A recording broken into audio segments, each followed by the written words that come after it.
Well, with 650 seats in the House of Commons up for grabs, Britain goes to polls today in an election likely to oust the Conservative Party. The Conservatives, who have been in power now for 14 long years, is facing a runoff for the opposition.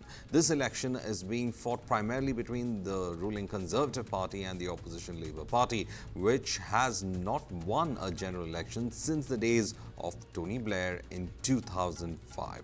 Every poll says Labour will win comfortably, with many of them predicting an unprecedented landslide. The UK election is significant in more ways than one. The election outcome is particularly important for the United States, given that UK is considered Washington's closest ally and is the world's sixth largest economy. Earlier in late May, Prime Minister Rishi Sunak called a surprise snap general election. Sunak's biggest challenger in these elections is opposition leader Keir Starmer. Now, Starmer was promised voters that the top priority for his government would be to grow the economy and improve the living standards of the people. On the other hand, Sunak, who became the Prime Minister in October 2022, has proposed tax cuts for self-employed and a return to an era of mandatory national service for young people. Let's take a look at some of the key issues that are likely to dominate the polls. First is the economy. Fall in living standards after 2 years of high inflation is something that is worrying in the minds of the people. Weak investment and slow productivity growth and shortage of workers is also affecting the sixth largest economy of the world. Now, the health service, the NHS, is facing severe staff shortages, and there has been several strikes by doctors and nurses, some of them in fact saying that it is beyond repair as of now. And the government is going to struggle to put it back online. Meanwhile, increasingly expensive medical demands of an aging population is another issue that has come up. Third, of course, is migration, where key issues in British politics has more than a decade. Concerns a large number of people coming to UK led to 2016 vote for Brexit. This is the biggest issue that is coming on with regard to it. And when it comes to the fourth, housing, well, average earnings doubled between 1997 2023, but house prices have increased 4.5 times. Rents have also become quite costlier and has hit the middle class as well, and interest rates have become very high. Now, of course, when it comes to climate, public supports legally binding 2050 net zero target. Focus on climate, nature and sustainability is another factor being looked into.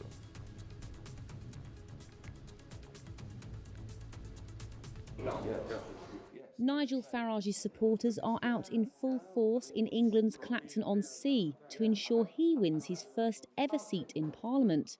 Representing the right-wing Reform Party, Farage says a victory would shake up British politics in the same way that Marine Le Pen's National Rally is doing in France. A supporter of Donald Trump, he's the man who sold Brexit to millions of voters, but failed 7 times to be voted in. This time, Farage rates his chances of winning a seat in this seaside town at over 50%. We've been going a month and a day at full pelt with this. Getting millions of votes, we're going to do that. I'm certain of it. Getting some seats, I'm certain of it. If it's a lot more than that, then fantastic. But I've made it clear from the start to everybody, including prospective voters, this is our first significant step towards a much longer term goal, which is aiming at 2029, but also is aiming at building a mass movement for common sense across the country. Reform has kicked out several candidates for reported racist or offensive comments during the campaign. Farage was buoyed by the success of Le Pen's anti-immigration far-right RN party, but he denies Reform is racist. The party pledges to stop non-essential immigration, leave the European Convention on Human Rights, and push migrants arriving by small boats back to France before they land on British shores. What I inherited a month ago was a complete start-up. A lot of those candidates, as I now understand it, were kind of begged for at the last minute because they didn't have enough people, they didn't have the resources, the manpower to vet them. So have we got a few bad apples? Yeah, we have, rather like the Greens. Farage has always sought to smash the status quo in British politics, and his surprise about to turn a month ago to enter the election race as Reform's leader threw the ruling Conservatives into a panic. Until then, most had discounted the party's candidates as little more than a headache. But the Conservatives are divided after 14 years in power and forecast for an overwhelming defeat by Labour. Reform is set to win more votes but fewer seats than the long-established third party in British politics, the Liberal Democrats. Well, to discuss more on this, we have Pathikrit Payne, a foreign affairs expert and geopolitical analyst, who is joining us in the studio. Pathikrit, how in fact do you see this election being crucial for the United Kingdom? We have seen it moving from the Labour to Conservatives for a very long time, but is fatigue setting in when it comes to the Conservatives as the polls show? Yeah, good morning. First of all, my surname is Pine. Number two, yes, it is a crucial election. There are a lot of challenges that United Kingdom presently is facing. Most of these challenges are primarily related to their obsession with the, as being part of NATO, funding the Ukraine war, and that is what has created a lot of problems back home because the price of everything has gone up. There is a huge challenge going on in United Kingdom, as it is in case of other countries like France, Germany, where you'd see an overwhelming support against the government because they feel that their respective governments have focused too much on other issues rather than taking care of their own local population. While one of the key issues is definitely the Ukraine war and the resultant impact on the energy market, the price of electricity has gone up, the price of food has gone up. The second is the immigration issue itself. Over the last so many decades in these countries, immigration has become a very, very contentious issue, primarily because of a large number of illegal immigrants coming in, and eventually they are being pampered, even though the Conservatives in the recent past have tried to take certain action, but still, I think it's too little too late. Overall, there is fatigue, and it doesn't mean if the Labour comes to power, things will be hunky-dory and better, because the fundamental problems and the structural challenges that United Kingdom is presently facing, in spite of Brexit, those things cannot be addressed unless they shout out and take a call when it comes to funding these conflicts everywhere in the world, whether it is in Ukraine or elsewhere. United Kingdom, in spite of the fact that they are not what they used to be 200 years back or probably 100 years back, they think that they can, they live in a delusional world. They think that they can dictate the terms to the rest of the world as to how the world should run. So this obsession, this their perhaps compulsion to get into every war that United States tells them to, has created a lot of problems back home, and these problems are only going to go up. It's not going to go down, because everywhere the NATO gets involved, they are invariably are under a compulsion to go.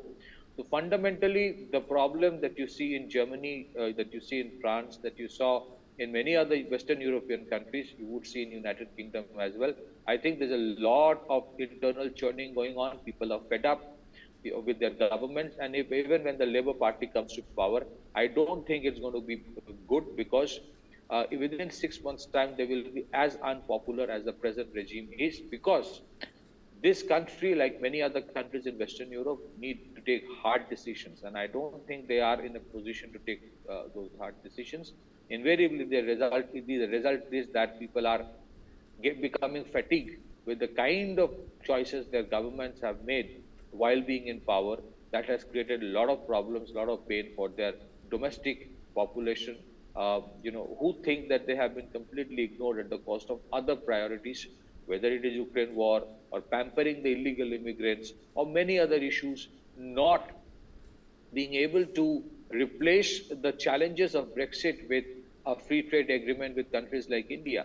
And in that case also, I think India has its own reservations, justifiably so, because of the allegations of United Kingdom supporting certain elements which are inimical to the larger interest and territorial sovereignty of India. So I think whether it's their foreign policy, their economic policy, their policy on immigration, a lot needs to change. Otherwise, whichever dispensation comes to power, they are only going to get unpopular in sooner terms.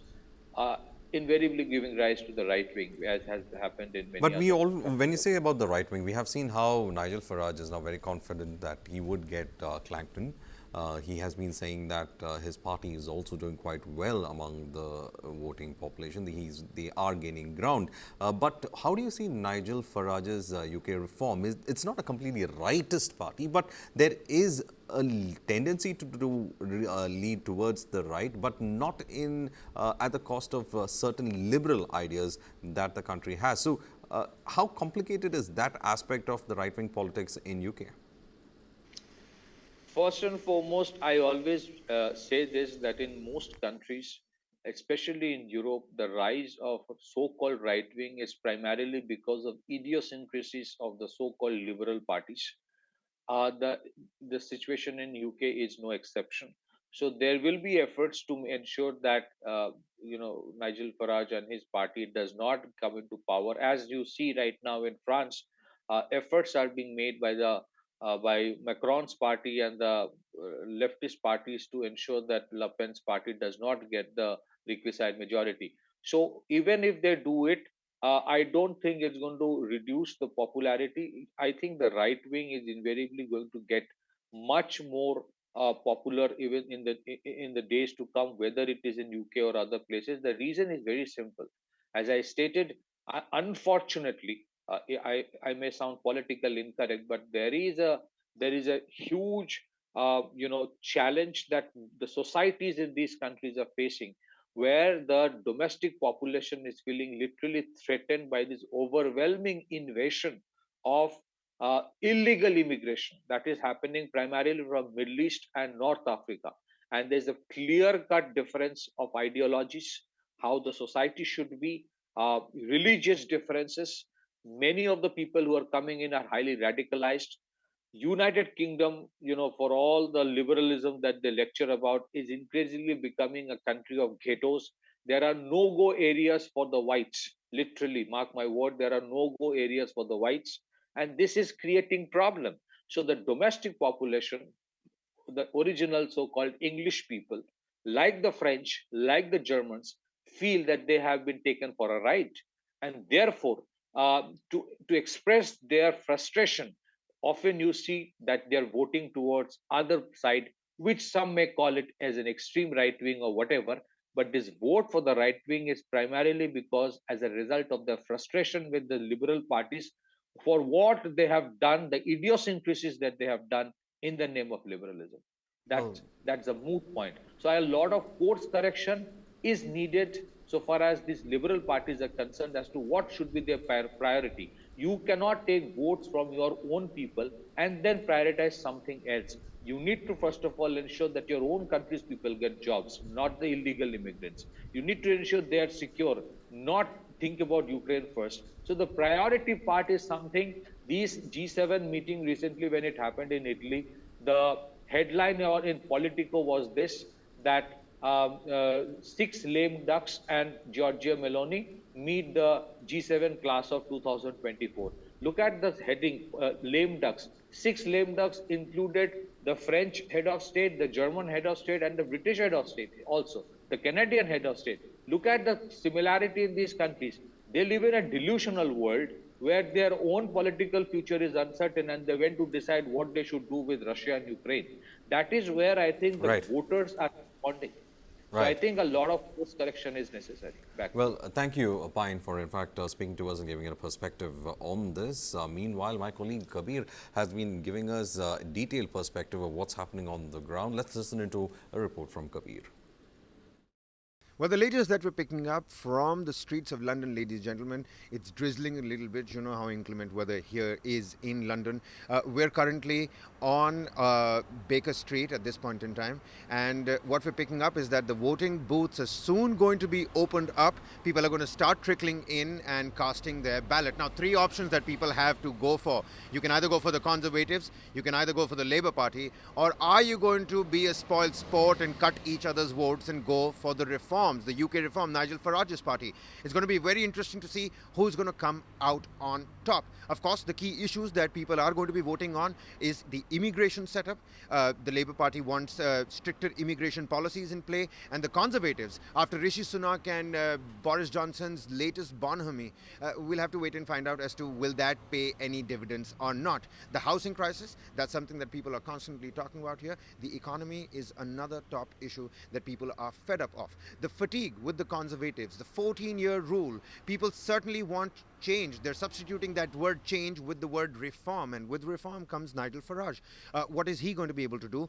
That is also something that people are hopefully looking towards. Now, for Indians, for Pakistanis, for Bangladeshis that make up most of the immigration setup over here, carrying the tertiary sector on their backbone. You look at all the deliveries that are happening, people that are carrying out public works department, functioning in operations. It is all being done by Indians, by Bangladeshis and by Pakistanis. Needless to say, the economy to survive here in London and in England need these people from outside. Keir Starmer says that's not going to happen anymore. Well, that's going to change. How big of an issue will that be for Indians here that are going to be looking for voting, the NRI, the overseas population? That is something that we'll have to wait and find out. Now, unlike back at home, when the exit polls come, you have to wait for a couple of days and then the counting process begins. It's a big mega festival in itself. But here in England, ladies and gentlemen, as soon as the voting ends, at about 8:30 p.m., the statisticians will put out the exit poll. By record, that exit poll has only a 1.5 to 7.5 seat margin of error. It's usually more accurate than other places across the world, and overall in the hours to come, by about 3:30 a.m. you'll get a fair idea about what's happening. Now, like we call it back at home, they don't do it here. As soon as somebody crosses the 362 magic figure out of the 650 seats in the lower house, the House of Commons, that's the chamber, like we have the Lok Sabha, as soon as people cross the 362 mark figure, the government and the agencies are going to put it out. You've got BBC, you've got the Sky Network. They're going to throw those numbers out. And by 8 a.m. Tomorrow, we'll finally understand what's really happening. Who's come out on top? Who's it going to be? Is it going to be Rishi Sunak for the betterment of the immigrants, or is it going to be the Labour Party? Or is it going to be Nigel Farage? Marine Le Pen in France, the far-right movement, it seems to be getting the right kind of support. Not so much for Nigel Farage here, the Thatcher-era politician. What's it going to be? Well, let's wait and find out. This is Kabir Naqvi with camera person Nishit Malhotra from Baker Street, London.